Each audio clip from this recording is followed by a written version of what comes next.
ఈ రోజుల్లో చాలా మంది స్థిర ఉద్యోగం వదిలి సొంత వ్యాపారం మొదలు పెట్టాలని ఆలోచిస్తున్నారు. ఉద్యోగం అంటే ఎల్లప్పుడూ ఎవరో ఒకరి కింద పని చేయాల్సి వస్తుంది. నెలవారీ జీతానికి పరిమితం అవ్వాల్సి వస్తుంది. కానీ వ్యాపారం అంటే మీ సొంత నియంత్రణ, స్వేచ్ఛ.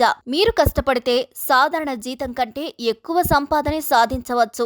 వ్యాపారం అంటే పెద్ద పెట్టుబడి, పెద్ద కష్టాలు. సాధారణంగా లొకేషన్లు, సిబ్బంది, warehouse, parking, raw material అవసరం. ఇలా అన్నింటికీ కలిపి లక్షల్లో పెట్టుబడి అవసరమవుతుంది. అయితే కేవలం 20,000 పెట్టుబడితో రోజుకు 5,000 సంపాదించే చిన్న వ్యాపారం కూడా మొదలు పెట్టవచ్చు అని మీకు తెలుసా? అది ఎలా అంటే ఇప్పుడు అదే చూద్దాం. ఈ రోజుల్లో ఫుడ్ బిజినెస్ మార్కెట్ బాగా వేగంగా పెరుగుతుంది. చాలా మంది ఇంట్లో వండడం మానేసి స్ట్రీట్ ఫుడ్ కి, హోమ్ డెలివరీ ఫుడ్ కి అలవాటు పడుతున్నారు. వినియోగదారుల డిమాండ్ రోజు రోజుకు పెరుగుతున్నందుకు ఆహార వ్యాపారాలు, ఫుడ్ షాపులు, హోటల్స్ పెట్టి డబ్బులు సంపాదిస్తున్న వాళ్ళు ఉన్నారు. అయితే వారు లక్షల్లో పెట్టుబడి పెడుతున్నారు. కానీ మీరు ఫుడ్ బిజినెస్ ప్రారంభించాలి అంటే పెద్ద పెట్టుబడులు పెట్టనవసరం పనే లేదు. కేవలం 20,000 పెట్టుబడితో ఫుడ్ బిజినెస్ ప్రారంభించవచ్చు. ఫుడ్ లైసెన్స్ సుమారు 3,000లో పొందవచ్చు. 10,000తో ఫుడ్ ప్యాక్ చేయడానికి కవర్స్ విత్ స్టిక్కర్లతో కొనుగోలు చేయవచ్చు. 5,000తో మెనూ తయారు చేసి అందుకు కావలసిన ఫోటోలకు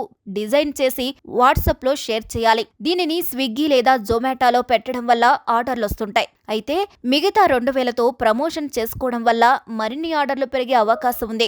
ఈ సింపుల్ స్టెప్స్ తో ఇంట్లో కూర్చొని వ్యాపారం మొదలుపెట్టి నెలకు లక్షల రూపాయలు సాధించవచ్చు. ప్రస్తుతం మార్కెట్లో ఒక బిర్యానీని సగటుగా 350 కంటే తక్కువ ధరలో లభించడం కష్టం. కానీ మీరు కాస్ట్ కంట్రోల్ చేస్తూ ఒక్క బిర్యానీని 200 రూపాయలకు తయారు చేస్తే ఒక్కో ఆర్డర్లో సుమారు 100 రూపాయలు లాభం వచ్చేలా చూసుకుంటూ ఒక రోజుకు 100 ఆర్డర్లు టార్గెట్ చేస్తే రోజుకు 10,000 వసూలు సాధ్యమే. అంటే నెలకు కనీసం 3 లక్షల రూపాయలు లాభం సాధించవచ్చు. ఇలా ఇంట్లో కూర్చొని ఈ వ్యాపారం నిర్వహించవచ్చు. ఆర్డర్స్ తక్కువ వచ్చిన రోజుల్లోనూ ఖచ్చితంగా లాభం ఉంటుంది. వీకెండ్లలో డిమాండ్ ఎక్కువగా ఉండే అవకాశం ఉంది. అదనంగా వాట్సాప్, ఫేస్బుక్, ఇన్స్టాగ్రామ్ లాంటి సోషల్ మీడియా ప్లాట్ఫామ్లలో ప్రచారం చేసుకోవడం ద్వారా కూడా మరింతగా బిజినెస్ పెరిగే అవకాశం ఉంది. మరి ఈ వీడియోపై మీరేమంటారో కామెంట్ ద్వారా తెలియచేయండి. మరిన్ని అప్డేట్స్ కోసం మా ఛానల్ని లైక్ చేయండి, షేర్ చేయండి, సబ్స్క్రైబ్ చేయండి.